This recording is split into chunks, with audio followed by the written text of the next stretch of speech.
Et bonsoir chers auditeurs, voilà, bienvenue dans cette seconde partie, ou plutôt non, c'est plus une seconde partie, il y a Restons Courtois et après, il y a le Libre Journal du lundi. Effectivement, nous allons parler de réacteurs de 4e génération, nous allons parler de surgénérateurs. Bonjour Monsieur Greneche, bonjour Monsieur Cerdon. Vous êtes l'un et l'autre des atomistes distingués. Dominique Greneche, vous avez été docteur en physique nucléaire, vous êtes docteur en physique nucléaire, vous avez conseillé Robert Dautrey, le père de la bombe H, vous avez travaillé pour le CEA, vous avez travaillé à l'IRSN, l'Institut de radioprotection et de sûreté nucléaire, vous avez été chez Areva, autrement dit, vous connaissez la filière nucléaire par cœur en tant que scientifique et aussi en tant qu'homme attaché à ce modèle français où l'industrie et la science marchent de conserve. Vous participez aussi à des groupes de réflexion sur le nucléaire, comme la Société française d'énergie nucléaire. Et d'ailleurs, vous, Jean-Luc Cerdon, aussi, vous participez à ces groupes de réflexion. Vous faites partie de ceux qui, après une longue carrière chez EDF et aussi le fait que vous êtes ingénieur en génie atomique, comprenez comment fonctionne un réacteur nucléaire. Alors, ces réacteurs nucléaires, ce ne sont pas des objets qui nous sont inconnus. Il y en a 57 en France. Il y a un grand parc. C'est une politique qui a été lancée juste après la guerre, la Seconde Guerre mondiale. Et il y a un développement du nucléaire qui est arrêté par une volonté politique, surtout les écologistes. Dominique Voynet en a abondamment parlé à une commission d'enquête parlementaire en expliquant qu'elle était ravie d'avoir fait capoter ou presque la filière nucléaire française. Mais il y a quelque chose de nouveau, c'est qu'en 2025, après le discours de Belfort de 2022, Emmanuel Macron prend enfin le mors aux dents et décide de relancer la filière nucléaire et avec EDF qui est commis à créer 6 nouveaux nucléaires, 6 nouveaux réacteurs nucléaires, Framatome, pardon, Areva, parce que là, je vais enfin finir, Onera, Areno, Orano, voilà, j'y suis arrivé. C'est pas grave. Et Pasteur Vie a changé de nom, Framatome, oui, Areva, Orano, voilà. Donc Orano sécurise les approvisionnements en uranium. Vous allez nous l'expliquer tout à l'heure. En fait, on ne peut faire du nucléaire qu'avec de l'uranium, voilà. Et cet uranium, justement, c'est un problème. Et on verra pourquoi. Et enfin, aussi, donc la dirigeante du CEA, l'actuelle dirigeante du CEA, Anne-Isabelle Etienvre, administratrice générale du commissariat à l'énergie atomique et aux énergies alternatives, car c'est le nouveau nom du CEA, a expliqué justement qu'elle s'engageait dans un projet à long terme très ambitieux, atteindre la fermeture du cycle du combustible nucléaire. La fermeture du cycle du combustible nucléaire, c'est quelque chose qui peut paraître barbare comme expression, mais qui en fait est tout simple. On peut utiliser les déchets nucléaires pour faire marcher ces fameux réacteurs de 4e génération, qui ne sont pas un projet mythique, puisque la France avait étudié à travers Phénix, Super Phénix, Astrid, la possibilité de se passer d'uranium en quelque sorte. Voilà. Et donc ça, c'est quelque chose de fascinant et on va explorer avec vous ce soir la possibilité, en fait, pour la France, d'avoir une indépendance énergétique totale pour plusieurs milliers d'années, de quoi réélire Emmanuel Macron sans fin. Alors, quels sont les enjeux, selon vous, Monsieur Greneche, du nucléaire français aujourd'hui ? Alors, les enjeux du nucléaire, c'est une bonne question, mais vous avez pratiquement balayé tout ce que je voulais dire, donc c'est très bien. Non. Ah oui. Alors là, vous allez l'expliquer, parce que là, j'ai juste appris ma leçon. C'est parfait ce que vous avez dit. Je voudrais revenir quand même, si vous me permettez, quelques instants sur l'origine du nucléaire en France. D'abord, le premier brevet sur le réacteur nucléaire, ça a été déposé par un Français qui s'appelait Frédéric Joliot, prix Nobel, en 1939, qui a déposé le premier brevet, vous entendez, brevet, sur le fonctionnement d'un réacteur nucléaire. Déjà, on est déjà bien 1939. Pardon, excusez-moi. Juste après la découverte de la fission. 3 mois après, il dépose un brevet, 1er mai, on peut voir. Il dit on peut faire des réacteurs nucléaire avec la réaction chaîne. Ça, c'est le premier point. Deuxième point, et c'est important parce que c'est l'année où je suis né, 1946, est créé peu de temps avant le CEA, le commissariat à l'énergie atomique à la sortie de la guerre, donc par le général de Gaulle. Deuxième point. Troisième point, donc on commence à développer avec le CEA à 2 missions, des missions militaires et des missions civiles. Mission militaire pour faire la bombe atomique, que nous avons évidemment, et civile. Les deux vont en parallèle, si bien qu'on fait les premiers réacteurs, si vous voulez, les premiers réacteurs dans les années, disons, 50-60, premiers réacteurs nucléaires, pour deux possibilités, deux buts, si vous voulez. Le premier, c'est de faire des plutoniums pour les bombes, et le deuxième, c'est de faire de l'électricité. Ça se passe dans les années 60, le premier réacteur. D'accord ? Ça va être rapide. Nouvelle étape. Et alors, étape majeure de lancement du nucléaire, c'est le choc pétrolier, le choc pétrolier de 1973. Alors moi, je l'ai vécu, j'avais 25 ans, donc, et je vous garantis que c'était quelque chose. Imaginez que demain, on vous dise qu'il n'y a plus d'essence, les voitures ne roulent plus. Mais c'était comme ça. Plus de voitures sur les routes, du jour au lendemain. Pourquoi il y avait un embargo suite à la guerre vous savez, la guerre d'Israël. Je cherche le nom, c'est 6 jours, je crois. Enfin, peu importe. Donc, le lendemain, puisque vous soutenez, clac, on vous coupe le robinet, et c'était l'Arabie, enfin tous les pays. Plus de pétrole. Alors, je vous assure que ça fait mal.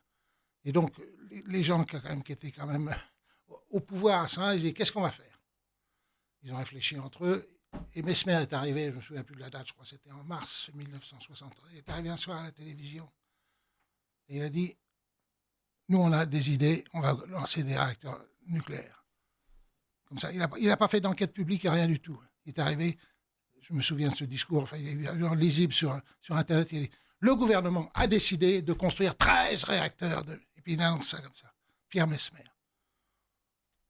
Voilà. Et voilà, la filière nucléaire française est lancée. Est lancée, ou grâce à plutôt la crise pétrolière. Puis comme on avait le savoir-faire, on a fait tout de suite, c'est pas une parole en l'air, le lendemain, ou même c'était déjà fait avant, on prépare la construction des réacteurs, donc le temps que ça se construise. Le premier réacteur qui diverge, c'est en 79, c'est Fessenheim. Voilà, qu'on est en train de démanteler. Voilà. Ça, c'est une autre affaire. Si vous voulez m'interroger là-dessus, je pourrais vous le dire. Vous reviendrez une autre fois. Je reviendrai une autre fois. Voilà, donc c'est pour vous résumer, parce qu'après, évidemment, je répondrai à votre question. Donc, c'est pour premier réacteur.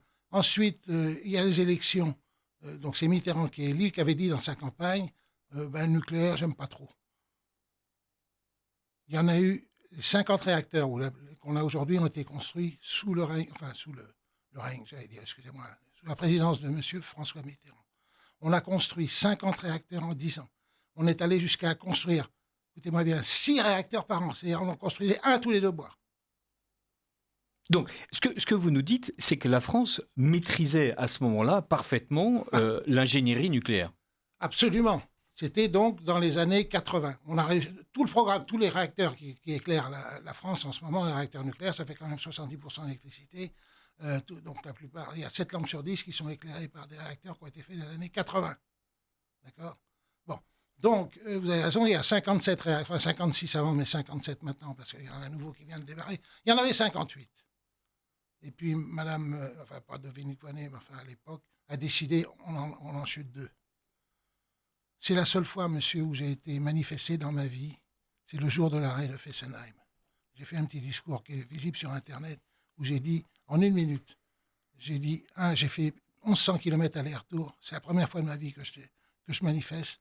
Et je suis arrivé avec ma pancarte, d'ailleurs, qui se voit sur Internet, qui s'appelle, excusez-moi, le nucléaire, une chance pour la France. Eh ben, une vraie chance pour la France, vous auriez même pu dire. Cette chance pour la France, vous avez écrit au président Macron en février 2025, dans une lettre que vous m'avez fait parvenir, en lui disant, puisqu'il y a un conseil de politique nucléaire que Emmanuel Macron a réuni rarement lors de ses 2 quinquennats, et qu'il y a un prochain conseil de politique nucléaire qui va être réuni, j'ai l'honneur d'attirer votre attention sur un sujet crucial, la relance d'un programme de développement des réacteurs nucléaires à neutrons rapides. Et pourquoi ? Parce que vous le dites, j'ai souligné que ces réacteurs permettront d'assurer pour les siècles à venir un approvisionnement massif en énergie décarbonée pour notre pays et de garantir notre souveraineté énergétique en s'affranchissant de toute importation d'uranium. Ça, il y avait évidemment tous les mots-clés, les siècles, qui évidemment, ça flatte Emmanuel, mais surtout l'approvisionnement massif en énergie décarbonée et la garantie de notre souveraineté énergétique. Et ça, vous le liez vraiment à un type précis d'énergie nucléaire, c'est celle qui est produite par ces fameux réacteurs nucléaires du futur, autrement dit, les réacteurs nucléaires à neutrons rapides. Pourquoi est-ce que c'est cette technologie-là qui permet d'assurer cette souveraineté énergétique? Évidemment, merci de cette question. Donc, c'est l'élément central de ce débat, en fait, de cette émission, c'est de savoir ce que c'est que et pourquoi. Voilà.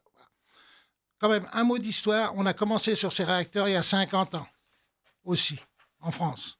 L'idée, pardon, excusez-moi.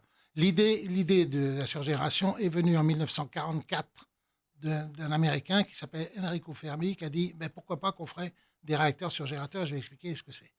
Donc nous, on a pris la balle au bond et on a commencé dès les années 60 quand même à construire le premier réacteur à neutrons rapides qui est l'énergie de demain. Il s'appelait Rhapsody. Il a été inauguré par qui? Par le général de Gaulle, encore un coup. Donc, si vous voulez, on a mis le pied dans l'étrier, si je puis dire. Enfin, on a commencé à développer depuis longtemps. On a une expérience extraordinaire, Rhapsody. Après, on a fait un réacteur de puissance qui s'appelait Phoenix. Et après, on a fait un autre réacteur qui s'appelait Super Phoenix. Je pense qu'on y reviendra sur Super Phoenix. Bon. Donc, la première chose, c'est qu'on a une expérience extraordinaire. Maintenant, je vais vous expliquer comment ça marche et pourquoi. Il faut savoir que les réacteurs qui nous éclairent aujourd'hui dans le monde entier sont basés sur un seul combustible qui est l'uranium. Et plutôt sur un des isotopes, c'est-à-dire un des frères et sœurs. L'uranium contient deux frères et sœurs, qui sont l'uranium 235, il faut bien se souvenir 235, et 238, il faut se souvenir de ce chiffre-là. Le monde entier est éclairé, enfin, le nucléaire fonctionne à l'uranium 235. 235, c'est le seul carburant que nous a confié la nature dans l'univers entier qui est capable de subir la fission. Le seul. Pour des raisons évidemment que l'on connaît, mais enfin, je n'expliquerai pas. C'est le seul atome qui peut se casser en deux et qui libère une énergie absolument colossale. D'accord ? Colossale, ça c'est la première chose. La deuxième chose, c'est que ces fissions donnent des neutrons, font naître des neutrons qui permettent d'entretenir une réaction en chaîne, c'est-à-dire ça va faire de nouvelles fissions et donc ça fait des réacteurs nucléaires. Et la troisième chose, ça fait deux produits de fission qui sont des déchets. Voilà. Bon. Alors maintenant, j'ai parlé de l'uranium 238. Et l'autre, l'uranium 238, il ne fait pas de fission. Pas du tout. Par contre, donc il est 100 fois plus abondant que l'uranium 235. Oui, c'est ça. Sur 1 kilo d'uranium extrait de mine, on utilise en fait 10 grammes. Voilà, 1%. Et le monde entier, c'est pareil, hein, c'est pas de pause. Oui, c'est pas que les Français, c'est de toute façon, quel que soit le réacteur nucléaire, qu'il soit russe, chinois, américain ou français, avec 1 kilo d'uranium que vous avez extrait au prix de grandes difficultés et à grands coûts, vous ne pouvez en utiliser que 10 grammes parce que c'est la proportion d'uranium 235. Le plus mauvais appareil, puisque c'est comme si vous extrayez 100 litres de pétrole de la Terre et pour faire rouler les voitures, vous pouvez n'utiliser qu'un litre. D'accord ? On est d'accord. 99 litres, vous ne l'utilisez pas. Alors malgré tout, cet uranium 238. Voilà, tout à fait. Il a un intérêt. L'uranium 238, justement, c'est un peu le trésor de guerre de ceux qui ont de l'uranium 238. Et l'uranium 238, pour bien qu'on comprenne quand même, si vous permettez, seuls les pays qui ont... L'uranium 238, il vient de... Quand on enrichit l'uranium, parce qu'il faut l'enrichir, augmenter la proportion d'uranium 235, de l'autre côté, on sort de l'uranium appauvri, ce qu'on appelle, qui contient 0,2%. Donc, plus vous enrichissez l'uranium, plus vous obtenez d'uranium 238 appauvri. Or, en France, bon... Donc, c'est cet uranium appauvri qui permet de donner naissance à une nouvelle isotope artificielle qui s'appelle le plutonium.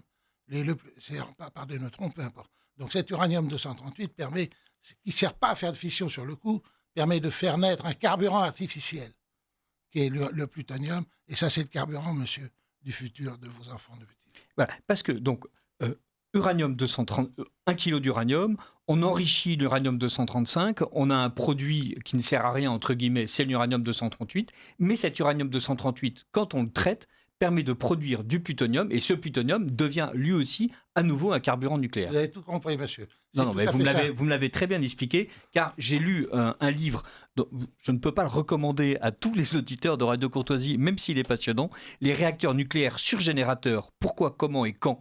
Plaidoyer pour un avenir énergétique durable propre de Dominique Grenesch aux éditions PNC France. On en reparlera et de toute façon vous le trouverez dans la fiche de l'émission où on a droit à un traité à la fois historique du nucléaire français et même du nucléaire mondial et à l'explication des différents concepts.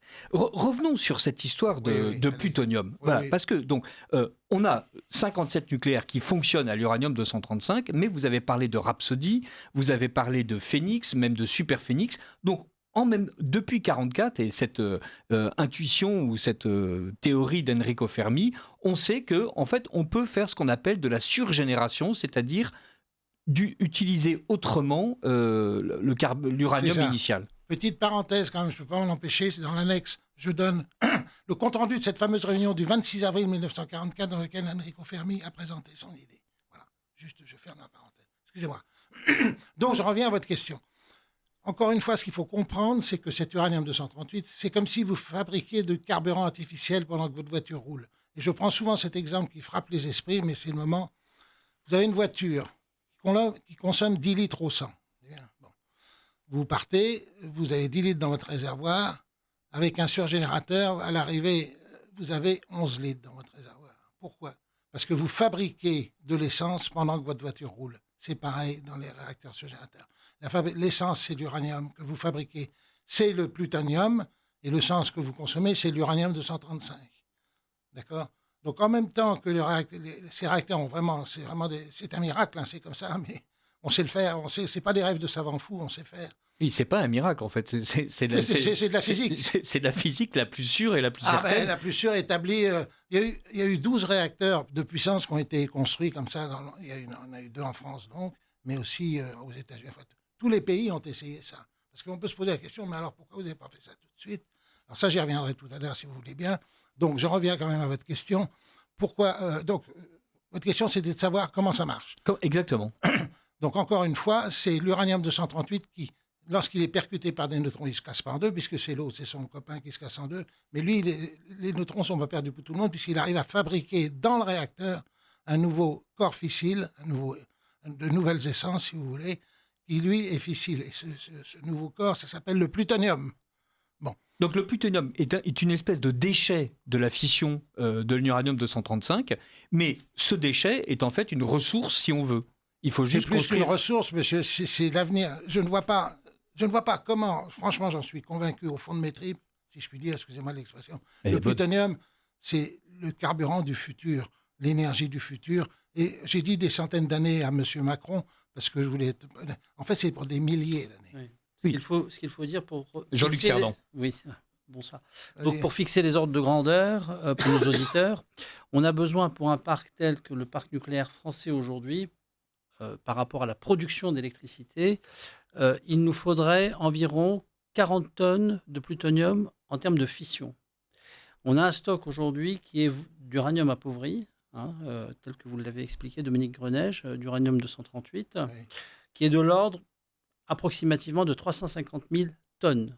Vous faites la division. 350 000 tonnes divisé par 40, vous trouverez plus de 8 000 ans. Voilà. C'est toutes choses égales par ailleurs.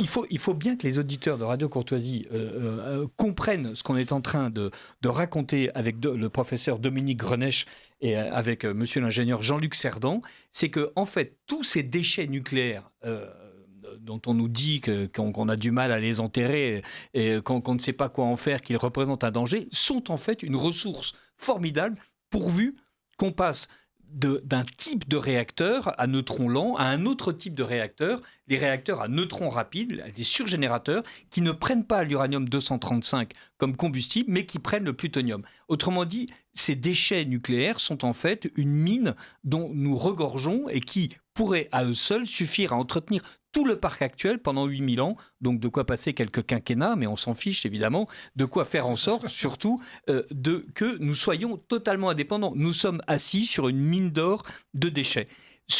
Ces réacteurs de 4e génération, ces surgénérateurs, comment... Vous nous avez dit qu'il y a eu plusieurs prototypes. Vous avez cité Rhapsody, Phoenix, Super Phoenix. Autrement dit, là aussi, la France maîtrise la technique. Elle a plusieurs dizaines d'années de retour d'expérience sur ce type de réacteur nucléaire. On est même le pays qui en a le plus... Parce qu'encore une fois, il n'y a pas eu que nous quand même qui ont développé. Il y a eu les États-Unis, la Russie, la Chine. Enfin, la Chine, c'est plus récent. Le Japon, etc. L'Allemagne a eu des réacteurs surgénérateurs. L'Angleterre, mais il y a eu même le Kazakhstan, je crois, parce que pour dessaler l'eau de mer. Enfin, il y a eu en tout, le chiffre, il y a 9 pays qui ont développé ça, des réacteurs surgénérateurs, là. Et il y a à peu près, enfin, il y a exactement plutôt 12 réacteurs de puissance qui ont marché, dont Phoenix, Super Phoenix. Mais aux États-Unis, il y en a eu un, je ne vais pas les citer tous, Mais ces réacteurs ont marché. Encore une fois, j'assiste beaucoup, ce n'est pas des rêves de savants fous. Oui, c'est pas juste une théorie qui sur le papier, c'est en fait, ça a marché. On a construit un réacteur qui a produit de l'électricité bien sûr. et surtout qui, et c'est ça qui est fascinant, qui, votre formule, votre exemple de la voiture est parfait, c'est qui, à l'arrivée, produit plus de carburant qu'il n'en a consommé. Plus de ça, parce que, si vous voulez, on produit pendant qu'il roule. Et pendant qu'un réacteur roule, c'est-à-dire pendant qu'il a des neutrons, et les neutrons, ils tapent dans l'uranium et ils fabriquent du plutonium. Alors, ce processus, quand même, je dois vous dire, je reviens une parenthèse, existe aujourd'hui dans les réacteurs actuels. Ça fait même 40% de l'électricité mondiale sur 10 ampoules. Il y en a 4 qui sont éclairées par le plutonium. Mais seulement 4. Mais c'est inférieur à 1. Si vous voulez, dans les surgénérateurs, c'est pas 4, c'est 11 sur les 10 ampoules. Si vous voulez. Ça revient à ça. C'est-à-dire qu'on sait faire. Oui, 40% de l'électricité mondiale nucléaire vient du plutonium, mais avec les machines actuelles, on n'est pas capable de faire la surgénération. Et quand vous faites la surgénération, vous dépassez le seuil critique, qui fait que vous multipliez par 100 le potentiel. Au lieu d'utiliser 1% d'uranium, vous utilisez 100%. C'est ça, on utilise 100% d'uranium. Alors, la France lance Phénix, la France qui, avec Joliot-Curie, a un savant incroyablement talentueux, engagé au PCF, c'est une autre histoire, lance Phénix et Super Phénix, en fait, les expériences brusquement s'arrêtent, et même, il y a une autre expérience qui s'arrête et qui est décevante, c'est Astrid. Qu'est-ce que c'était qu'Astrid qui s'est arrêté en 2019 sous le quinquennat de Macron? Si vous permettez, on va commencer plutôt par Super Phénix, dans l'ordre. Pourquoi Super Phénix a été arrêté? Pour des raisons évidemment purement politiques. Et pourquoi la raison? Vous avez des antinucléaires, vous savez, les antinucléaires sont contre le nucléaire. On fait une machine, on sait faire une machine qui vous promet du nucléaire pendant des milliers d'années. Qu'est-ce que vous allez faire? Vous allez le zigouiller. C'est exactement ce qui s'est passé, pour des raisons purement politiques. Donc, Jospin a été élu, Premier ministre, plutôt, pas président, Premier ministre, et il dit, je me souviens, j'étais à l'époque au cabinet du haut-commissaire, et j'étais dans son bureau, lorsque j'ai entendu la phrase de son discours de politique générale où il dit « Le réacteur qu'on appelle Super Phénix sera arrêté ». On le savait déjà, mais enfin bon. Bref, pour des raisons purement politiques, il n'y a aucune raison technique. Au contraire, techniquement... Techniquement, le réacteur existait, il était sûr, il produisait... Il commençait à produire, justement. C'est pour ça que je dis souvent, c'est à la naissance, Il a été fusillé en plein vol, mais au début. Il commençait à voler. Il faut dire, pour compléter, que c'était un prototype. Et dans l'énumération qu'a fait Dominique Greneche tout à l'heure sur le parc mondial, il a cité un certain nombre de réacteurs nucléaires à neutrons rapides. Si on comptabilise, cela constitue en termes d'expérience, ce qu'on appelle nous, quand on est exploitant chez EDF, mon ancien employeur, ancienne entreprise, on appelle ça le retour d'expérience. On avait environ 500 années réacteurs d'expérience. C'est-à-dire que c'est comme si vous aviez l'expérience d'un réacteur dans le monde pendant 500 ans. Oui, autrement dit, ce qui veut dire qu'on ne partait pas de zéro.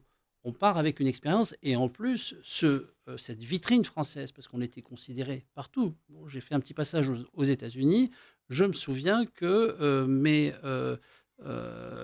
l'équipe dans laquelle j'étais, les dirigeants, étaient vraiment impressionnés par, je dirais, cette capacité française à concevoir un réacteur tel que Super Phénix. On ne lui a pas donné sa chance, on l'a euthanasié avant l'heure. Tout à fait, c'est absolument vrai, évidemment.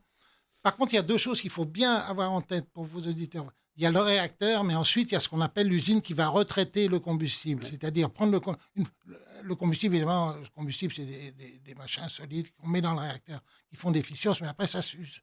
D'accord. Il se fabrique du plutonium à l'intérieur, donc qu'est-ce qu'on fait? Quand ça s'use, on va être obligé de les retraiter, les couper en morceaux, extraire et recycler le plutonium.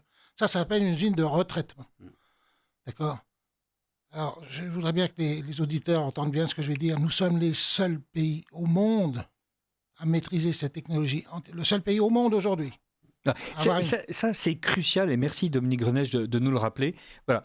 Tous les réacteurs dans le monde fonctionnent sur les mêmes principes.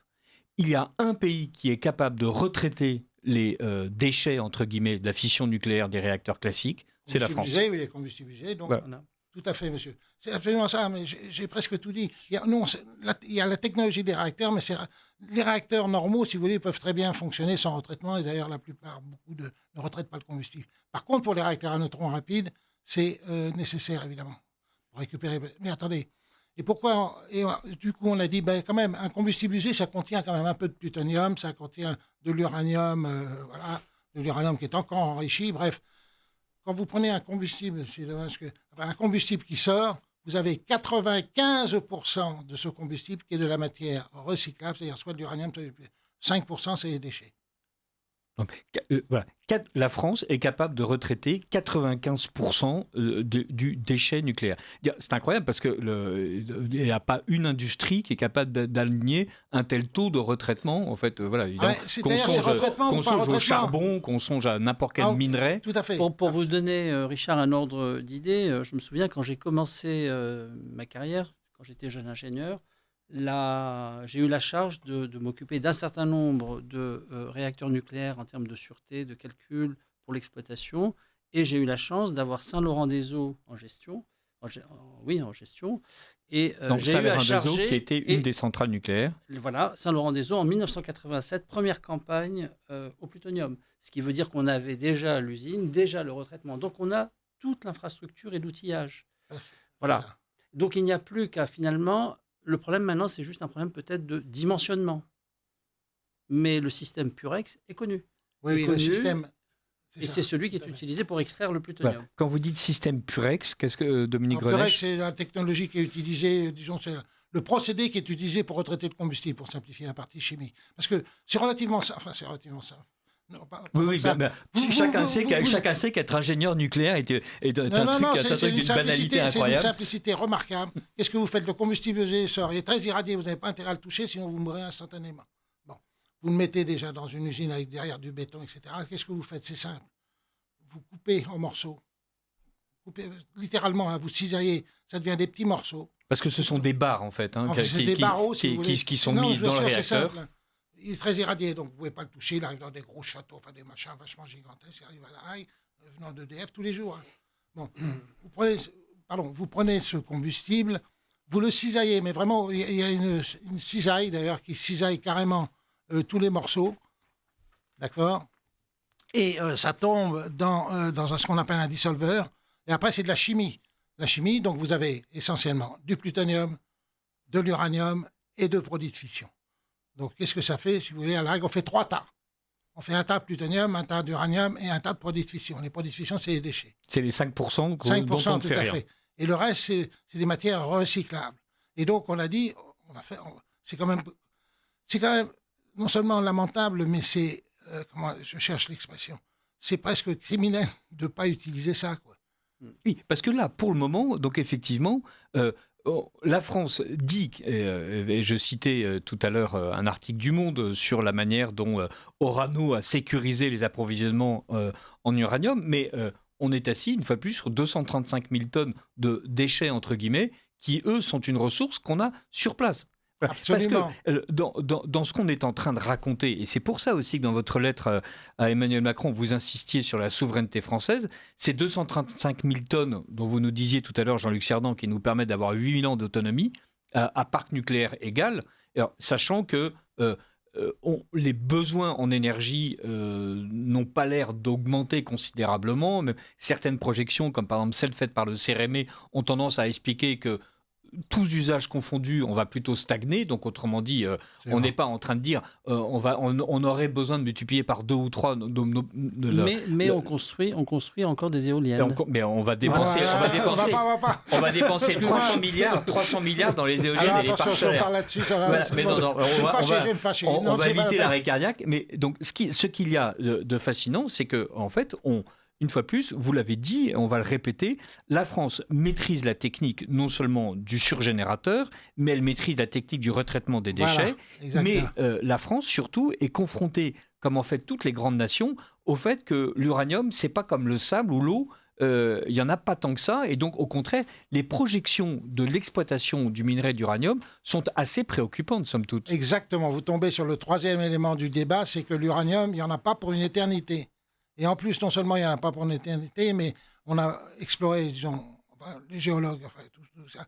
Il y en a pour, on va dire, je résume l'histoire, il y a un gros bouquin qui sort de l'AIEA, l'Agence internationale de l'énergie atomique, c'est pas n'importe qui, ça réunit, qui disent l'uranium, je simplifie, il y en a pour, allez, jusqu'au tournant de ce siècle, pas plus. Encore, il y a de l'uranium jusqu'en 2100 avec le parc nucléaire tel qu'il existe actuellement dans le monde entier. Voilà, exactement. 2100, c'est ça le problème.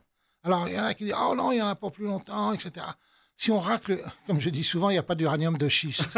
Oui, c'est ça. J'aime bien cette expression parce que je l'ai trouvée, j'étais content. Il n'y a pas d'uranium. Du pétrole de schiste. On ne peut pas aller racler les fonds de tiroir parce que le prix du baril permet à un moment donné d'aller exploiter des trucs qu'on n'aurait pas touché du bout des doigts avant. L'uranium, il se trouve partout. Il se trouve dans les murs, il se trouve même dans le corps humain, dans votre corps, etc. Dans l'océan. Dans l'océan, il y en a des milliards de tonnes. Mais ce n'est pas assez concentré, monsieur. On va pas aller chercher... dépouiller les gens dans les cimetières pour aller chercher l'uranium qu'ils ont dans le corps. J'exagère, évidemment. Mais si vous voulez, il y en a dans le granit aussi, en Bretagne, etc. Mais en quantité infinitésimale, et le coût du traitement serait astronomique. Ça dépasserait, c'est même pas la peine d'essayer, parce que l'énergie que vous dépensez pour extraire machin, ça égale à celle de l'uranium que vous allez extraire. C'est complètement... Je veux dire, bon. Ça, tout le monde se bat autour de l'uranium, qui est comme une terre rare, en fait. Exactement. Mais alors, le pire, c'est assez récent, c'est vu alors je ne vais pas évidemment détailler, mais que le contexte géopolitique mondial que vous connaissez, alors j'ai oublié de dire quand même, avant de dire quelque chose là-dessus, c'est que la Chine est en train de développer un programme nucléaire monstrueux. Il nous a déjà, en nombre de réacteurs, il nous a dépassé depuis 1 an, je crois. Ils ont 57 réacteurs. Ils en construisent un tous les... 6 par an, un tous les 2 mois, comme nous. Et comme nous au début. Dans 10 ans, ils auront doublé leur parc. Ils auront doublé leur parc. Bon, ça, c'est la Chine. Et donc, la Chine, ça fait quand même, je rappelle, ça fait 1 milliard. Ces 120 réacteurs, il va falloir leur donner de l'uranium. Et si je veux lancer une boutade, et s'ils continuent comme ça, ils feront peut-être moins de gaz à effet de serre que les Allemands. Oui, ça, c'est... Vous avez raison de le souligner. L'énergie nucléaire est une énergie propre. Absolument. Oui. On peut dire tout à fait, monsieur. Bien sûr, c'est tout à fait vrai. Non, mais je reviens quand même à l'histoire. Moi, je l'ai dit à Macron, d'ailleurs, dans ma lettre, c'est l'aspect géopolitique.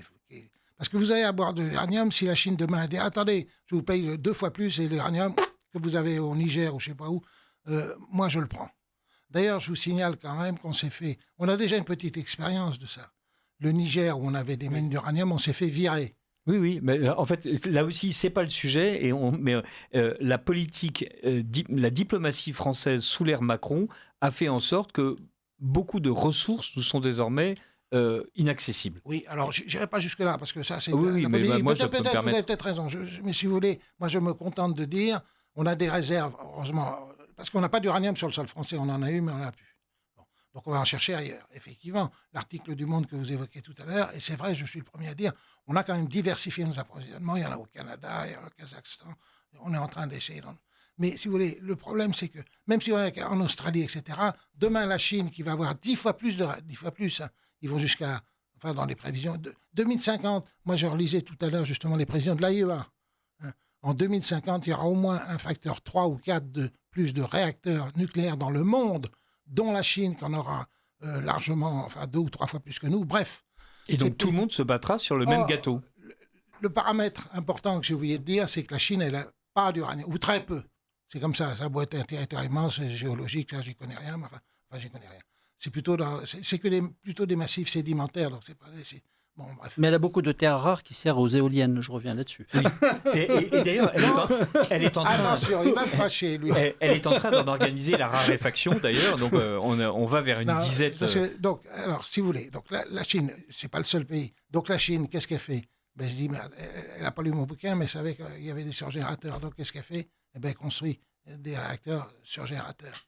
Voilà. Donc, autrement dit, ce que vous nous dites, c'est la France a une technologie, maîtrise les surgénérateurs, et elle est seule au monde à le faire, le retraitement des déchets, et la surgénération, paraît suffisamment intéressante aux autres pays nucléaires qui sont bien conscients du problème de la raréfaction de l'uranium et qui ont donc décidé de s'engager dans cette voie de la surgénération. Absolument. Mais la France, elle, et là c'est peut-être le moment de parler d'Astrid, la France, elle, en 2019, a une fois de plus, après avoir arrêté Superphénix par le trotskiste Jospin, qui d'ailleurs en a profité pour coller un nombre impressionnant de trotskistes dans tout ce qui est administration nucléaire en France, a décidé en 2019 d'arrêter Astrid. Qu'est-ce que c'était qu'Astrid? Alors Astrid, c'était... Pardon, excusez-moi. C'était Alors, donc Superphénix était mort. Jacques Chirac, il faut bien dire ce qui est, quand il est arrivé en 2005, il a dit on va redémarrer quand même une filière à neutrons rapides. Donc, tout le bazar, les équipes de R&D se remettent en marche. En 2009, commence un projet qui s'appelle Astrid. Astrid, donc ça marche pendant 10 ans, on dépense des centaines de millions d'euros pour redémarrer, même si on a une expérience considérable, il y a le sodium et tout, on connaît tout. On est les meilleurs spécialistes au monde, donc on redémarre. Mais il ne faut pas arrêter trop longtemps, sinon au bout d'un moment, vous perdez les compétences. On perd les cerveaux, on perd les mains. Donc il était temps qu'on redémarre. Bon, donc Chirac l'a fait quand même, hein. Il faut reconnaître, quel que soit, ce n'est pas des considérations politiques, enfin, Chirac. Bref. On lui dit quand même, ce serait bien Jospin a arrêté 8 ans avant. Il a dit, je me souviens évidemment très précisément des circonstances, c'était un discours pour ses vœux en 2006. Bref, il dit on va redémarrer. 3 ans, le temps que tout ça, donc on redémarre un programme sur les réacteurs. Voilà. Et puis d'un seul coup, fin août 2019, il y a un communiqué laconique du CEA qui dit écoutez, on va arrêter Astrid. Alors, ça m'a foutu en boule tellement que j'ai écrit ce bouquin. Voilà. Donc, parce que nous sommes en train de recevoir à l'antenne de Radio Courtoisie le professeur Dominique Grenèche, qui a écrit un livre sur les réacteurs nucléaires surgénérateurs, pourquoi, comment et quand, et qui est en fait un véritable plaidoyer pour un avenir énergétique durable, propre et surtout souverain et indépendant. Monsieur le professeur, avant qu'on ne continue sur le destin d'Astrid, j'ai quelques questions des auditeurs de Radio Courtoisie qui sont intéressantes, évidemment. Face à l'échec de la classe politique, un sursaut est-il encore possible pour concilier compétition scientifique, économique et solidarité ? Écoutez, je connais beaucoup en technique, mais par contre, je ne sais pas prévoir l'avenir, donc j'espère de ce que... Alors, est-ce qu'on peut prévoir quand même ? Je suis un optimiste de nature, donc je pense que oui, les gens, à force, il faut que ça se dilue dans le, comment dirais-je, plutôt ça se diffuse dans tous les esprits, c'est ce que je dis, voilà.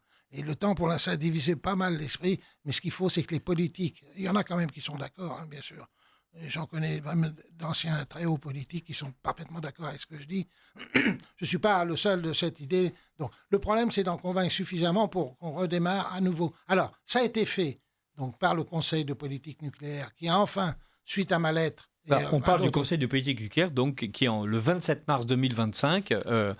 donc après votre lettre de février. 17 donc, mars, enfin peu importe, c'est ça, oui. Enfin, non, parce que le Conseil de politique nucléaire a lieu le 17 mars et le 27 mars vous répond en vous disant on vous a bien lu. C'est ça, exactement. Alors je n'étais pas mécontent, hein, vous comprenez ? Bah oui. Parce que j'avais écrit 3 semaines avant une lettre en disant faites gaffe, il faut vraiment redémarrer rapidement. Conseil de politique est quand même la plus haute instance, évidemment, nationale pour toutes les décisions de militaires et du nucléaire. Civil et militaire, voilà. Donc, pour le civil, ils ont dit, eh bien, écoutez, il faut redémarrer. Hein. Et ils ont donné l'ordre à tous les industriels. Ils disent, vous me faites, et d'ici la fin de l'année, c'est-à-dire d'ici 2 mois, vous me présentez un programme de redémarrage de ça. Orano, donc tous les grands Framatome, l'EDF et le CEA. Ce sont les 4 grands, si vous voulez, de la famille nucléaire française. C'est quand même le CEA qui fait la recherche, EDF qui, comme chacun sait, fait l'électricité avec votre nucléaire. Framatome qui construit les réacteurs et Orano qui s'occupe du cycle. Voilà. Alors, pour donner une réponse un peu plus peut-être philosophique à notre auditeur qui a posé sa question, vous voyez bien qu'on gère par la peur. Dominique Grenèche l'a dit, il a dit oui, c'est possible, mais il faut que les gens comprennent. Alors c'est vrai que si on n'a que des messages, je dirais, angoissants et anxiogènes, Absolument. on ne peut pas comprendre. Et je m'en réfère, et j'en appelle à Marie Curie, que tout le monde connaît, prix Nobel de physique en 1903. Elle a dit la chose suivante, et je pense que les écologistes devraient l'entendre. C'est il est important, pour craindre moins, de comprendre mieux. Voilà, donc, effectivement. Et donc, c'est une éloge, en fait, à la connaissance. Voilà. Donc le simplement. Voilà. Mais c'est simplement. Tu as raison, c'est bien ça. Oui. Mais alors le pire, c'est qu'il y en a qui savent, d'accord, mais qui jouent à l'inverse. C'est ça le problème. Il y a des politiques qui savent que le nucléaire est en fait une technologie particulièrement bien maîtrisée en France, mais qui préfèrent expliquer que les centrales ont été mal construites, qu'en fait on ne sait pas, qu'il y a des que cela fera incroyables. Plus de déchets, que cela fera encore des déchets. Alors les surgénérateurs, vous savez, c'était pareil. Jospin et les autres, ils ont dit ah ouais, mais soit c'est pas pressé, soit ça coûte trop cher. Mais attendez, ça peut coûter 2 fois ou 3 fois plus cher quand vous avez un service qui est 100 fois supérieur. Oui, proportionnellement, c'est même pas dans les prix. Si vous voulez. Oui, on reviendra sur la question du coût après. Dans la feuille de route du président Macron, et ça fait partie des questions des auditeurs, il y a les fameux petits réacteurs. Donc les petits réacteurs nucléaires, c'est par exemple ceux qui équipent les sous-marins nucléaires, Lance-Engins et les SNLE, donc qui sont à propulsion nucléaire. Mais il y en a d'autres. Et donc il y a l'idée, évidemment, avec des start-up, des jeunes pousses, de faire en sorte qu'on ait des petits réacteurs. La limitation des ressources en uranium ne condamne-t-elle pas le projet fumeux des petits réacteurs avancés par notre grand Sagace, réacteurs basés sur une technologie analogue à celle des réacteurs militaires? Alors, petit réacteur. C'est pas, comment dire, je ne sais pas, vous pouvez répéter la question que j'ai posée. La question, c'est est-ce que le fait que les ressources en uranium sont limitées pour l'ensemble des acteurs nucléaires dans le monde ne condamne pas à terme les petits réacteurs, le marché minuscule des petits réacteurs par rapport aux grands réacteurs? Tout à fait, j'ai compris. Si vous voulez, ce n'est pas la limitation des ressources en uranium qui va limiter. Les petits réacteurs, c'est pour ce que j'appelle les marchés de niche. Qu'est-ce que ça veut dire? Ça veut dire, par exemple, des petits réseaux électriques, des pays qui ont des petits réseaux électriques. Ça veut dire fournir de l'énergie pour des zones isolées. Ça veut dire fournir de la chaleur, etc. C'est un marché de niche. Je ne suis pas du tout contre. Si vous voulez. Mais ça ne répond pas à la question de la production massive d'énergie nucléaire, évidemment. J'ai pris une fois une comparaison qui m'est venue comme ça. En France, pour se déplacer, vous prenez des TGV ou des trucs comme ça. C'est grâce à l'électricité, vous fournissez de gros réacteurs. Mais vous ne faites pas déplacer toute la population française avec des trottinettes. C'est ça. Et donc les petits réacteurs sont, comme vous le dites, un marché de niche qui consomme suffisamment d'uranium pour que ce marché de niche puisse continuer à exister. Mais en revanche, ça ne résout pas la question de la production massive. Je rappelle que le seul carburant, c'est l'uranium 235. Que ce soit des petits, des machins, des micros. Le seul carburant qui existe, c'est l'uranium. Donc ça ne va pas dans le sens, si vous voulez. Et encore une fois, c'est pas ce... Si vous voulez, la question, est exactement de dire est-ce que les limites en ressources en uranium vont affecter le problème? Non, parce que ils vont affecter les gros réacteurs, mais pas les petits, si vous voulez. Alors moi, je crois aux petits réacteurs, parce qu'encore une fois, il y a des projets tout à fait intéressants. Et puis d'abord, les petits réacteurs, c'est pas une nouveauté. Les premiers réacteurs qu'on a construits dans le monde, ils étaient petits. Forcément, c'est pas des gros. On n'a pas tout de suite construit un super Phénix. Les premiers réacteurs, c'était des dizaines de réacteurs petits pour les sous-marins nucléaires russes, américains et nous, ou pour les porte-avions. Donc on sait faire. Nous, on sait très bien faire. Les porte-avions. On a 6 sous-marins nucléaires et 7 sous-marins. Tout ça, c'est des sous-marins nucléaires avec des petits réacteurs. Moi, je les ai vus, ça tient dans cette pièce-là. On sait les faire. Bon, maintenant, il suffit. Alors, faire du militaire, c'est pas tout à fait la même chose. Enfin, c'est la même chose, c'est le même réacteur. Donc, l'idée, c'est de transposer cette technologie pour faire des petits réacteurs de surface, pour faire de la chaleur pour les petits. Par exemple, au voisinage de Paris, on pourrait très bien mettre c'est des petits réacteurs, on peut même les enterrer puis fournir de la chaleur. Il y a des études là-dessus. On peut faire aussi, on peut faire plein de trucs. Donc, encore une fois, ces deux marchés complètement différents. Et le problème de l'uranium n'affecte que les gros réacteurs. Parce que les petits réacteurs, évidemment, ça utilise l'uranium. Je ne sais pas si je répondrai bien à la question, mais voilà. Les trottinettes, si vous voulez, même électriques, ça ne consomme pas beaucoup, quoi. Ça consomme moins qu'un TGV, c'est très clair. Voilà. Mais évidemment, on peut embarquer moins de gens. Professeur, vous nous parliez de l'arrêt d'Astrid en 2019, qui, en fait, comme l'arrêt de Superphénix, a l'air d'être plus une décision politique qu'une décision scientifique. Évidemment que c'est une décision politique. Comment vous voulez, il n'y a aucune justification. Comment dire, si, la justification qui a été donnée par l'administrateur général, et c'est ça qui m'a foutu en boule, il est arrivé devant le Sénat, il a dit « Oh ouais, mais les réacteurs supplémentaires, il n'y en a pas besoin tout de suite. » Et puis la deuxième chose, et on l'a quasiment attaqué pour ça, parce qu'il déclarait sous serment, on n'a jamais regardé, vous comprenez, le cycle du combustible des réacteurs à neutrons rapides. Ça m'a foutu dans une orange, j'ai dit « C'est pas possible. » On a 40 ans, on a construit des usines de retraitement spéciales pour on a une expérience. Et il dit « Ah ouais, mais on n'a pas... » Alors, mais quand je repense à ça, vraiment, il y a de quoi vraiment... Voilà, donc une fois de plus, l'administrateur général du CEA... Voilà, on a menti aux Français sur ordre politique en expliquant qu'on ne connaissait pas une technique qu'on connaissait très bien. Et on ne donne pas les chiffres qui résonnent aux oreilles des peureux, parce qu'on leur dit oui, il va y avoir encore des déchets. Mais sachez simplement qu'à service égal aujourd'hui, par rapport à un parc tel que celui d'aujourd'hui, on ferait 10 tonnes de déchets en moins. 10 tonnes de déchets en moins. J'ai dit tout à l'heure qu'il fallait dans un parc de réacteurs à neutrons rapides 40 tonnes environ de fission, hein, donc ça fait autant de déchets. Dans le parc d'aujourd'hui, il en faut 50. Donc vous faites la différence, 50 moins 40, ça fait 10. Et je crois de mémoire que 15% à peu près environ de ces produits de fission au bout de son... il n'en reste plus qu'au bout de 300 ans, 15%. Effectivement, aujourd'hui, les déchets, c'est donc les 2 produits de fission que j'ai dit, hein, c'est 5%. C'est ça, les déchets. Donc on devrait être gagnant. Alors, voilà. Donc aujourd'hui, tout à fait, ça fait... Je me dis les chiffres en gros. Hein. Disons, c'est 40 ou 50 tonnes. Voilà, aujourd'hui, chaque année, on produit 50 tonnes de produits de fission pour faire toute l'électricité sur 50 tonnes. Bon, sur ces 50 tonnes, il n'y en a effectivement que 15% qui sont radioactifs. 15% de 50, ça doit faire moins de 10, 7 ou 8 tonnes. 7,5, allez. Ça tient dans un camion. C'est ça, les déchets radioactifs aujourd'hui. En fait. Ça tient dans un camion. Alors, il ne faut pas se mettre à côté. Hein. C'est très irradiant. Alors, ça, c'est le premier point. Deuxièmement, au bout de 300 ans, leur radioactivité a été diminuée par un facteur 1000. Au bout de 330 ans, c'est quasiment inerte. C'est quasiment inerte. Au bout de 330 ans, c'est 2000. Au bout de 300, tous les 30 ans, ça diminue d'un facteur 2. D'accord. Donc, je veux dire, au bout de 500 ans, il n'y a plus. Vous pouvez marcher dessus, vous pouvez manger, vous pouvez les manger, il n'y a pas de problème. D'accord. Donc, ça, c'est des produits de fission. Alors, maintenant, ils nous disent, ah ouais, mais attendez, vous ne parlez pas de ce qu'on appelle des actinides mineurs, enfin des machins, très longues. Il y a quelques-uns, petites parties. Pas beaucoup, moins d'1 tonne par an. D'accord. Moins d'1 tonne. Ils sont ce qu'on appelle l'américium, le curium, tout machin bidule qui se termine par ium, qui sont dangereux. Mais il y en a un. Il y en a un qui fait la majorité, mais vraiment 95% de la radiotoxicité des déchets, c'est lequel? Le plutonium. Le plutonium, paf. Donc le plutonium que justement les réacteurs de 4e génération sont capables d'utiliser. Donc vous vous rendez compte, je me demande même pas, vraiment je suis absolument convaincu, vous comprenez, je suis convaincu, techniquement il n'y a pas de convaincu, quoi.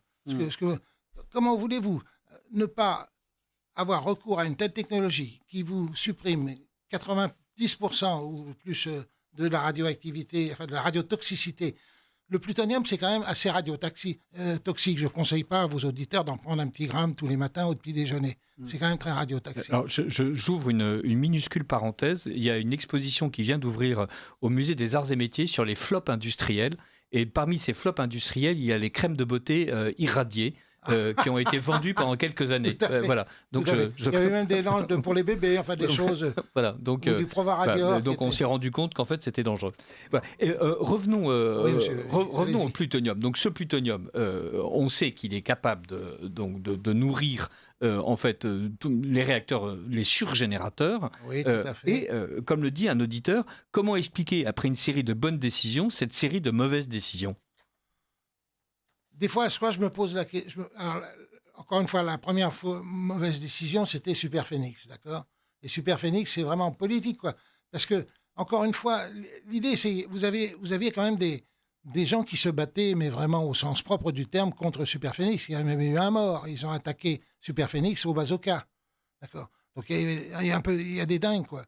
Antinucléaire à un point tel que donc ils ont dit, oh là là, attendez, il y a une protestation, donc on va arrêter. Mais politiquement, il n'y avait aucune... Alors, après, vous savez, il y a un vieux dicton qui dit, quand on veut tuer son chien, on dit qu'il a la rage. Donc ils ont inventé tout un tas de trucs. C'était trop cher, c'était pas encore prêt, qu'on n'avait pas besoin, tout ça pour arrêter... Alors que c'était une décision purement politique, liée à la pression des antinucléaires qui voulaient arrêter cette sacrée machine qui nous promettait du nucléaire pour des milliers d'années. Ça, c'est Superphénix. La deuxième qui est intervenue en 2019, eh bien, écoutez, je vais vous dire, moi, c'est encore politique, c'est plus que politique, parce que nous avons été envahis, et vous allez peut-être rebondir sur cette question-là, nous avons été envahis, à tous les échelons de l'État ont été infestés par des antinucléaires, y compris l'administrateur général du CEA. C'est ce que je disais tout à l'heure avec Jospin qui avait collé des trotskistes partout. C'est vrai, mais en fait, c'était pas une boutade. C'est pas une boutade. Et d'ailleurs, d'autres personnes qui connaissent bien le milieu industriel électrique français l'ont dit avant moi. Jospin a vraiment fait en sorte de saboter entre guillemets l'industrie nucléaire française. Oui, monsieur. Mais il n'y a pas que. Vous avez parfaitement raison. Ça, c'était le point de départ. A placé tout ce qu'il fallait pour qu'ensuite les autres continuent. Il y a eu, comment dirais-je, il y a eu Dominique Voynet. Il y a eu Dominique Voynet, il y a eu même... c'est comme ça. des gens tellement, et qui ont été au plus haut au sommet de l'État, puisque Dominique Voynet était ministre. Ils ont saboté, au sens propre du terme. Je prépare un livre qui s'appelle Les Fossoyeurs du nucléaire. Très bien. Voilà. Mais j'ai trouvé un autre titre d'ailleurs qui va peut-être faire rigoler vos auditeurs, c'est Les antinucléaires, ça ose tout. C'est même à ça qu'on les reconnaît, d'accord? Voilà, pour ceux qui n'auraient pas la référence, écrivez à secrétariat@rc.fr et vous pourrez évidemment comprendre de quoi il s'agissait. J'ai oublié d'ailleurs de dire, oui, pardonnez-moi, que quelqu'un est capable de répondre à vos questions. Et si vous avez envie d'appeler au 01 46 51 00 85, voilà, et vous pourrez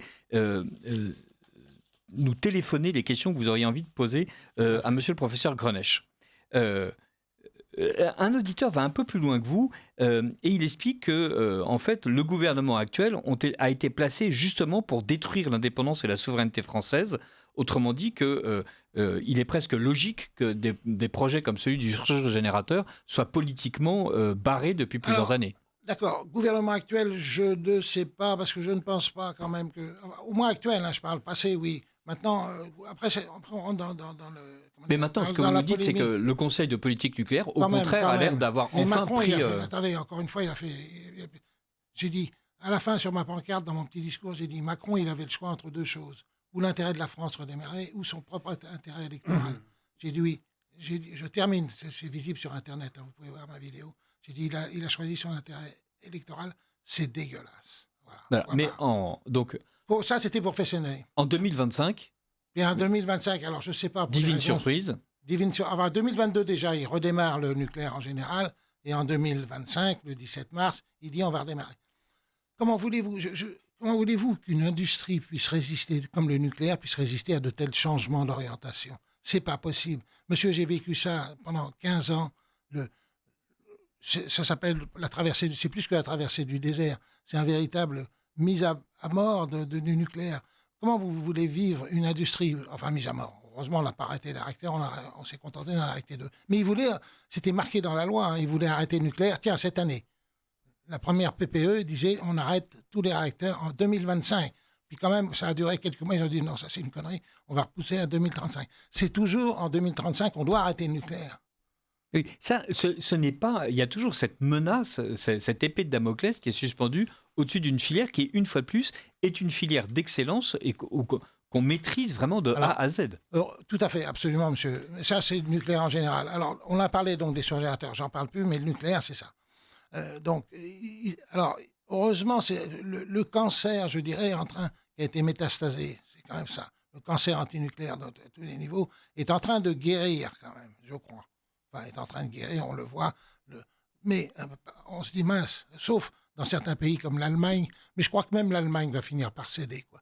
Parce qu'il y a beaucoup de pays qui avaient voté, je vous signale, un arrêt du nucléaire dans la loi, et qui sont en train de redémarrer. Exemple, la Suède, l'Italie qui va redémarrer, la Suisse, la Belgique. On dit on arrête tous les réacteurs, puis on dit non, finalement, non, on va pas faire ça. On va alors maintenant, ils veulent redémarrer des réacteurs qu'on a arrêtés, et les exploitants ils disent non. Moi, je ne veux pas, attendez, ça m'a coûté trop cher, vous déconnez. Donc, ils vont appeler les gens pour... Donc, le nucléaire redémarre partout dans le monde. Est-ce qu'il redémarre vraiment en France? Je vous dis, on a été sinistrés, alors donc c'est difficile, mais on s'en remet doucement. Alors, je vous rappelle qu'on a construit un réacteur tous les 2 mois en France. Maintenant, il nous faut 20 ans pour construire un EPR, d'accord? Et notamment l'EPR de Flamanville, je crois, qui est rentré enfin en production avec 12 ans de retard. Avec 12 ans de retard, oui, c'est ça. Oui, et puis je voulais juste ajouter pour enrichir le commentaire de Dominique Grenesch. C'est vrai que les industriels sont devenus frileux, mais pensez aussi aux jeunes qui souhaitent s'orienter vers des filières de haute technologie comme le nucléaire. Eh bien, ils désertent les écoles d'ingénieurs. Moi, j'en ai eu les effets. Alors, ça n'a rien à voir, évidemment. En 86, le 26 avril précisément, il y a eu l'accident de Tchernobyl. Personnellement, je me suis posé des questions sur mon orientation. Je devais normalement rejoindre la faculté, entre guillemets, préparer une thèse de doctorat, je me suis orienté vers le génie atomique. Bon, c'est tout aussi valorisant en tant qu'ingénieur. Merci pour le professeur. Et merci à mon professeur qui est à ma gauche. Voilà. Vous avez été l'élève de Dominique Grenache. Voilà. Et ce que je veux dire, c'est que j'ai véritablement senti la fonte en effectif par la suite. Parce que j'ai eu à visiter l'INSTN à plusieurs reprises pour des lectures et rencontrer les anciens. Eh bien, les promotions étaient divisées par 2, quasiment. Alors, si tu permets, je prolonge exactement ce que tu as dit. Moi, j'ai enseigné, évidemment, un peu partout en France et même à l'étranger. Et je vais tout à fait aller dans le sens. Et à partir fin des années 2000, on va dire, le phénomène est arrivé, si bien au génie atomique, où j'ai été enseigné au génie atomique à Saclay. Il y avait de moins en moins de monde. Comment voulez-vous modifier, motiver des jeunes? Moi, j'ai des enfants. Hein, ils vous disent, non, le nucléaire, ça fait des déchets, c'est dégueulasse, ça peut exploser, c'est cher et tout. Tandis que là, si vous allez, je sais pas moi, je dis n'importe quoi, ou la finance, c'est quand même, ça rapporte plus hein, d'abord. Puis en plus, si vous voulez, c'est exactement ce qu'il vient de dire. Alors, si bien que je l'ai vu concrètement, hein, pour vous donner des chiffres, je crois qu'il y avait 30 ingénieurs, je crois, par an, ou 40 au génie atomique à Saclay et à Cadarache. C'est tombé à 8. On a failli fermer. Alors, non seulement les ingénieurs, mais même les soudeurs, parce qu'effectivement... en plus... comme je le disais tout à l'heure, on a perdu les cerveaux, mais on a perdu les bras. Absolument. Enfin, en partie, quoi.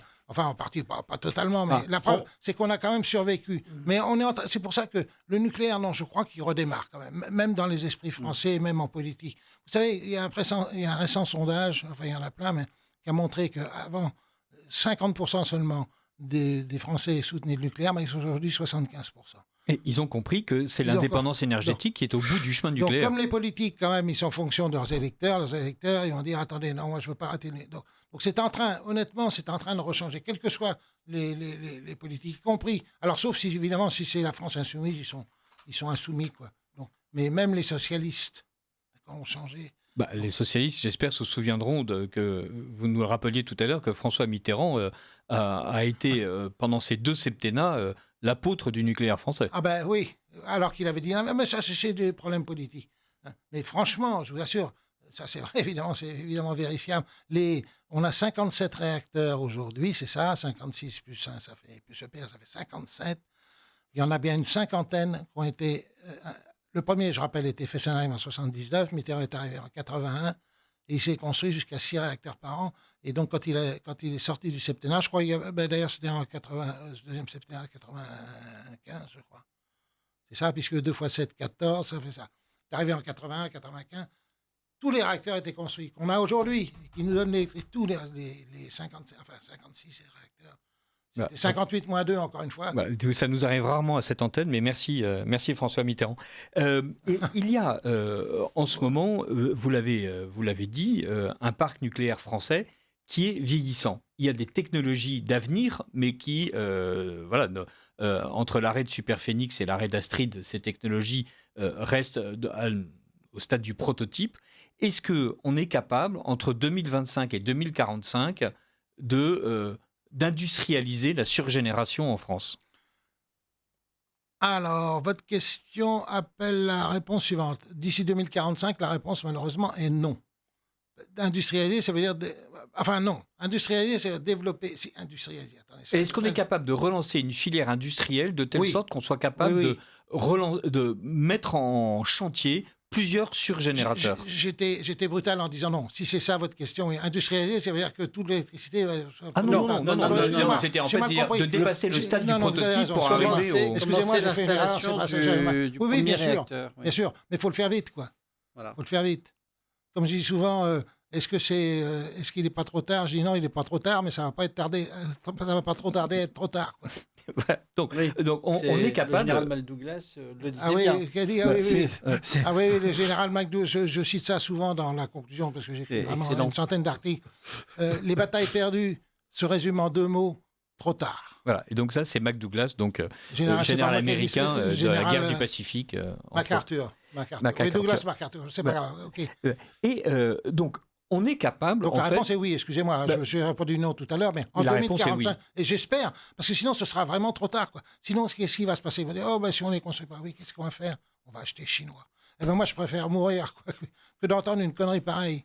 Oui, parce que quand vous dites on va acheter chinois, c'est-à-dire on serait capable en fait d'être un marché d'exportation des réacteurs nucléaires chinois en France. Ah, mais je ne peux pas vivre ça, c'est pas possible. Ben non, Mes non. pires cauchemars, c'est pas possible. Voilà. Donc, C'est nous qui avons démarré. Il faut pas oublier que le nucléaire chinois, il s'est développé grâce à nous, aussi bien pour les réacteurs. On a vendu 6 là-bas. Ils ont piqué la technologie. Incroyable. Eh ben oui. Eh ben là, ils sont en train de démarrer et évidemment, ils avaient des réacteurs à sodium exactement les mêmes. Qu'est-ce qu'ils font les Chinois? Ils prennent des photos, ils vont dans les entreprises. Alors, quand vous dites réacteur à sodium, je crois que c'est la deuxième fois que vous employez l'expression. Donc, il y a l'uranium 235 qu'on enrichit, l'uranium 238 qu'on peut transformer en plutonium, le plutonium qui peut servir de carburant pour les surgénérateurs. Qu'est-ce que c'est Pourquoi est-ce que le sodium apparaît dans l'équation? À quel moment a-t-on besoin de sodium? Pour un réacteur nucléaire, il faut 3 choses. Il faut un cœur de réacteur qui dégage de la chaleur. Il faut ce qu'on appelle un fluide caloporteur qui transporte la chaleur dégagée par le cœur pour faire de la vapeur. Et après, il faut une turbine pour faire tourner. Voilà, c'est 3 choses. C'est simple, une centrale. C'est la fission, donc ça dégage la chaleur dans le cœur.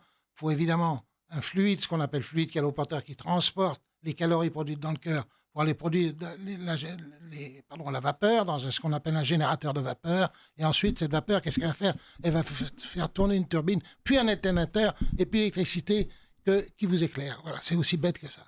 Donc le fluide caloporteur, il y en a plusieurs possibilités. C'est soit un gaz, soit de l'eau légère, ce qui est aujourd'hui, soit pour les... Alors le problème des réacteurs à neutrons rapides, le problème, c'est qu'on ne pouvait pas trouver de caloporteur suffisamment puissant parce que c'est des réacteurs dont la densité de puissance est très forte. C'est-à-dire il y a beaucoup de calories à extraire.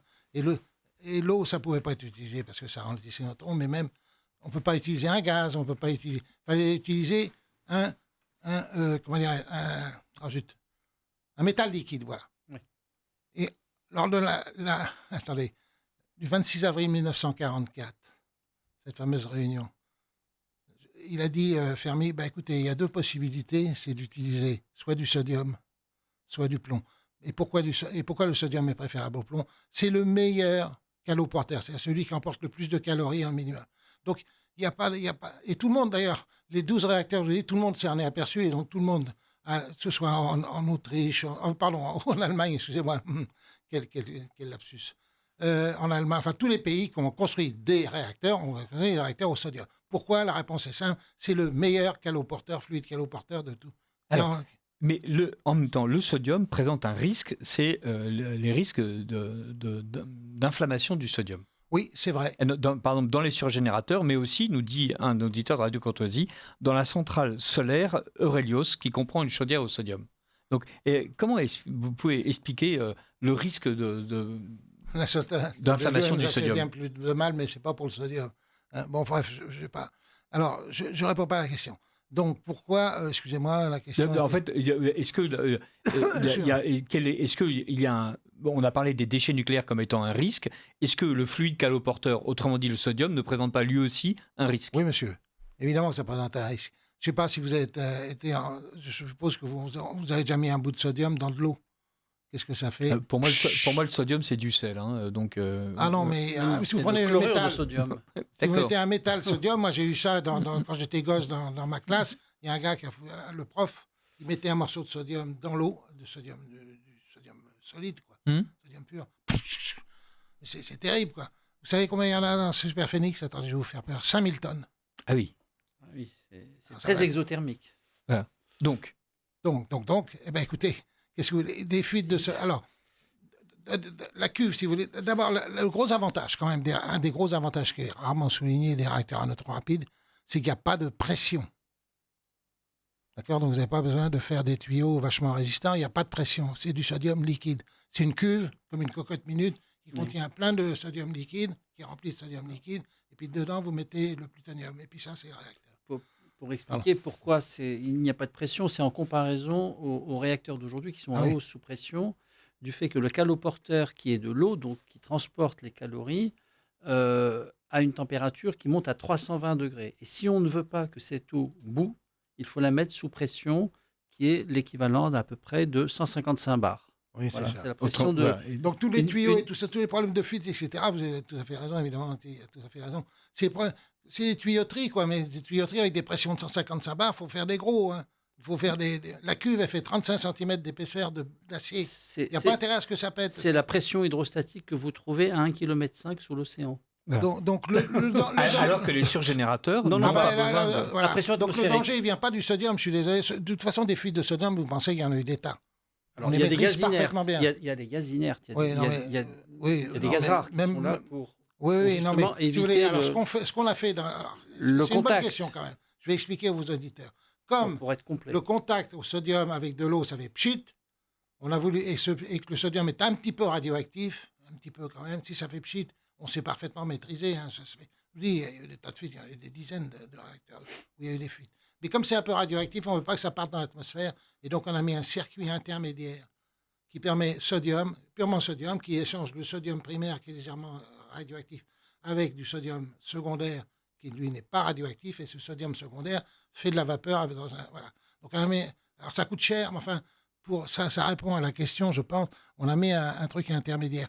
Il n'y aurait pas besoin, mais normalement, si vous voulez, on a essayé de pas mettre ce circuit qui coûte quand même cher, et tous les réacteurs en mettent un pour des raisons justement que c'est pas le sodium en fait qui est le problème. Le sodium il est légèrement radioactif. Donc, Non, voilà, le sodium n'est pas un problème et surtout avec la technologie des surgénérateurs, il n'y a pas cette hyperpression qui est un risque industriel. Je termine. Donc, il y a eu des fuites de sodium. Il y en a déjà eu. Donc, on sait ce que c'est au niveau. On sait ce que c'est. Des dizaines et des dizaines, on les a maîtrisés. Il y a des systèmes. On inerte le truc. Ça marche, quoi. Il y en a eu à Phénix, il y en a eu je ne sais plus combien. Le risque donc, feu, le sodium, je vais même vous dire plus. Au début, quand j'étais jeune, je disais merde, le sodium, c'est quand même vachement dangereux. Puis maintenant que j'ai de la bouteille, non, franchement. Alors, les auditeurs de Radio Courtoisie continuent à nous écrire. Bonsoir messieurs, pour souligner l'étonnante évolution psychologique et politique d'une partie de la population, je peux vous dire qu'à la fin des années 50, je commençais mes études d'ingénieur et je connaissais quelques personnes travaillant au CEA avec qui nous parlions tranquillement de laborantines qui manipulaient des récipients contenant des échantillons radioactifs à main nue et des lésions plus ou moins graves que cela entraînait sans aucun sentiment d'horreur ou de terreur. Époque où l'on pouvait évoquer les problèmes sereinement. Un autre nous demande pourquoi est-ce que nous n'avons pas expliqué d'où vient cette campagne de peur antinucléaire et de décisions catastrophiques, mais je crois que ça nous entraînerait peut-être un tout petit peu loin.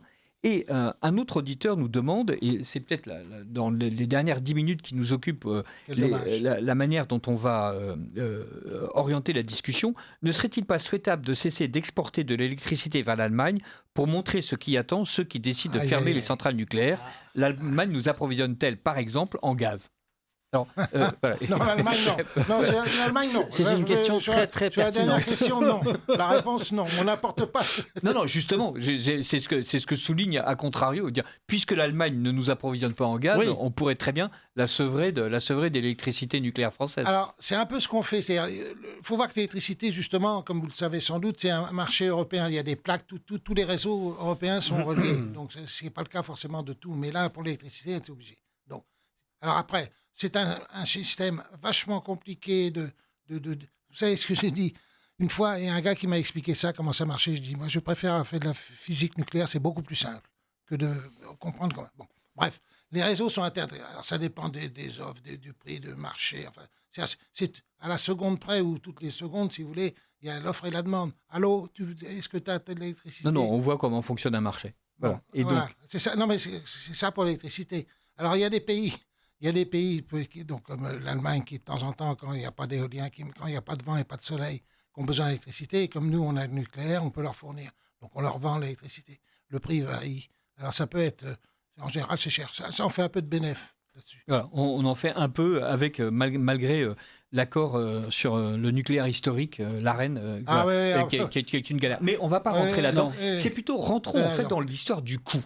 Parce que l'un des arguments contre les réacteurs de quatrième génération, ces surgénérateurs, c'est d'expliquer que ça coûte cher. C'est exactement ce qui a été dit, je vous signale, ça coûte cher. Je l'ai dit tout à l'heure, mais je vais le répéter, même si ça coûtait 2 fois plus cher, ou 3 fois plus cher, ou même 5 fois plus cher, comme c'est un produit qui a 100 fois plus de services, le surcoût, c'est que dalle, quoi. Alors, c'est vrai. En fait, le coût d'exploitation et qui permet d'utiliser la masse de déchets dont on dispose en France, donc 350 000 tonnes, fait en sorte que sur l'ensemble du cycle de vie, c'est-à-dire depuis l'extraction de l'uranium jusqu'à le démantèlement éventuel du nucléaire, en fait, le coût d'exploitation d'un surgénérateur est rentable par rapport aux réacteurs nucléaires de troisième génération. Pour ceux qui verront mon bouquin, c'est pas que je fais de la promo pour mon bouquin, mais enfin, je consacre tout un chapitre à ce problème de coût. Je vais le résumer, si vous voulez. C'est qu'en gros, que ce soit à l'époque ou maintenant, allez, je vous le fais à 20% de plus qu'un réacteur normal. Et en fait, peut-être que ça va devenir, parce que comme le réacteur normal, les réacteurs aujourd'hui vont augmenter, ça va devenir moins cher. Donc, qu'on ne me raconte pas, s'il vous plaît, enfin, qu'on me raconte pas, bien sûr, c'est pas l'auditeur, mais enfin, qu'on me raconte pas, c'est le problème de coût qui empêche. Non, ça, c'est pas vrai. Ah non, mais c'est pas les auditeurs qui le racontent. En fait, c'est une partie de ceux qui ont pris la décision de s'aborder la filière nucléaire. C'est comme, il y en a qui reprochaient à la REG, ah oui, mais la REG, ça sert à rien, puisque de toute façon, c'est pour traiter les déchets. Et même les Américains nous disaient, ah ouais, mais retraiter le combustible, ça coûte cher pour ça. Mais monsieur, même si ça coûte 1 ou 2, c'est parce qu'en fait, la réponse, c'est que ça coûte 2 à 3% de plus sur le prix de l'électricité retraité, évidemment. Mais pour recycler vos plastiques, il faut vous payer un peu, quoi. Non, et puis surtout, et je trouve que le surcoût léger de la surgénération n'est rien par rapport à l'avantage stratégique immense de l'indépendance énergétique totale sur plusieurs milliers d'années. Indépendance, oui, c'est ça, indépendance énergétique. Mais vraiment, vous savez, vous voyez, c'est sûr, ce sera la seule solution. J'ai 4 enfants et 7 petits-enfants, d'accord. Je suis sûr que c'est là-dessus qu'ils se reposeront. Et saboter ça, je dis, c'est criminel, d'accord. Je vais jusque-là. C'est criminel. Parce que, si vous voulez, dans 50 ans, malheureusement, je ne serai plus là, peut-être vous non plus, on va au moins moi, c'est sûr, à moins que je bénéficie d'une prolongation de durée de vie, comme les réacteurs, mais je ne crois pas. On maîtrise moins bien la technologie. Ce qui transparaît, en tout cas dans le livre et dans les propos de Dominique Grenèche, il est vrai que l'horizon des politiques aujourd'hui, c'est l'horizon de la prochaine élection. Tout à fait, absolument. L'horizon que se fixe Dominique Grenèche et ses pairs, c'est l'horizon du bien commun. C'est-à-dire qu'il dure pour des générations, même après nos morts. Il faut penser aux générations futures. Et c'est en cela que le livre, quand il écrit que c'est un plaidoyer, ça prend tout son sens. Des fois, excusez-moi, mais je prends la question sans s'inverse. Je dis d'accord, qu'est-ce que vous proposez à la place? Qu'est-ce que vous proposez? Qu'est-ce que vous proposez pour le futur énergétique de nos enfants? S'il vous plaît. Des éoliennes. Donnez-moi la solution. Éoliennes. Donnez-moi la solution. Des éoliennes, des centrales solaires. Alors, des éoliennes. Oui, mais peut-être alors, que cela vous fera peut-être un petit peu mal, Richard, mais pour donner un peu un ordre de grandeur de ce qu'a représenté la fermeture des 2 réacteurs de Fessenheim. Donne le chiffre, ça vaut le coup. Oui, ça représente l'équivalent de 900 km alignés d'éoliennes distantes de 300 mètres chacune, qui est la distance réglementaire. Ce calcul est facile à faire. Vous prenez une éolienne 900 km. C'est un réacteurs qui ont été remis, enfin la centrale, l'îlot nucléaire en tout cas, a été remis quasiment à neuf. Ah mais là, on a mis des milliards. C'est criminel. C'est criminel. On est d'accord. Fessenheim, c'est une usine nucléaire entièrement rénovée qu'on arrête. Et si on l'arrête, et si on arrête les autres réacteurs, c'est en fait, on est obligé de couvrir le territoire français d'éoliennes et de centrales solaires. Même en admettant que la France, même si vous voulez, même en admettant qu'on couvre la moitié de la France d'éoliennes, même ça, c'est pas à l'échelle du problème, quoi. Et puis techniquement, c'est pas possible. Donc franchement, je vous assure. Non, il n'y a que le nucléaire qui est une solution. Moi, je veux bien donnez-moi une autre. À part l'éolienne, à part le nucléaire, je veux dire, donnez-moi. Alors, à part le fait de couvrir la France d'éoliennes ou de solaire, c'est pas à l'échelle du problème. Alors, donnez-moi une solution. Je pense ça va être le gaz. Dominique Grenèche pourrait peut-être donner, c'est intéressant, l'échelle en termes de gaz à effet de serre. Ah, oui. Dans l'échelle de gravité. Et d'impact, on va dire, alors, sur, les chiffres, sur l'environnement. On parle de chiffres, c'est plus simple de voir pour montrer la différence dans l'échelle. Qu'est-ce qu'on choisit comme... dans les émissions de CO2. Le nucléaire, c'est 3. L'éolien, c'est 15. Le solaire, c'est 45, donc 10 fois plus que le nucléaire. Le gaz, c'est 500. Et le charbon, c'est 1000. Point barre. Rappelez-vous, 3 le nucléaire, je le répète parce que c'est important. C'est important de le répéter. 15 pour l'éolien. Alors, si on tient compte de la fabrication du béton et tout, du CO2, bien sûr. Bien sûr, oui, de l'ensemble du cycle de vie. Le nucléaire lui-même, ça du berceau à la tombe. Il faudra m'expliquer comment la fission nucléaire dégage du CO2. Non, c'est pas vrai. Donc, quand ça fonctionne, c'est zéro. Donc, il faut tenir compte de tout, même l'uranium qu'on va chercher. L'importation. Quand vous avez, c'est 3 grammes, encore une fois. 3,7, si vous voulez. Voilà. Donc, je répète, parce que ça, c'est quand même important et ça peut conclure. Tu as raison d'avoir rebondi là-dessus. 3 pour le nucléaire. Et ça, c'est gravé dans le marbre. 3 pour le nucléaire, 1000 pour le charbon. 1000 pour le charbon. Et 15 oui, pour l'éolien. Il y a même l'éolien, outre que c'est impossible à et le solaire, en plus. C'est pourquoi le solaire réaliser. Juste entre parenthèses, pour vraiment 5 secondes, c'est parce que les panneaux solaires sont achetés en Chine. Et le Chine, évidemment, son énergie vient essentiellement du charbon, puis en plus, c'est des terres rares, c'est compliqué. Ça dégage. Donc, c'est pour ça que c'est 45. Dominique Grenesch, je suis désolé, on arrive à la fin de cette émission. Voilà. On a abordé, j'espère, cette question des réacteurs nucléaires surgénérateurs en comprenant un peu mieux comment ça marche et en comprenant surtout que la France, pour une fois, est parfaitement capable de produire quelque chose, puisqu'elle maîtrise toute la technologie. Elle a même développé des technologies que n'ont pas les autres pays. Ce sont ces réacteurs de 4e génération qui sont l'avenir énergétique et donc l'avenir tout court de la France. Merci beaucoup Dominique Grenesch d'en être l'apôtre. Et merci Jean-Luc Cerdan d'avoir été le médiateur. Merci de m'avoir invité. Merci Richard de Cesse pour votre invitation. Merci à Radio Courtoisie. À très bientôt, chers auditeurs.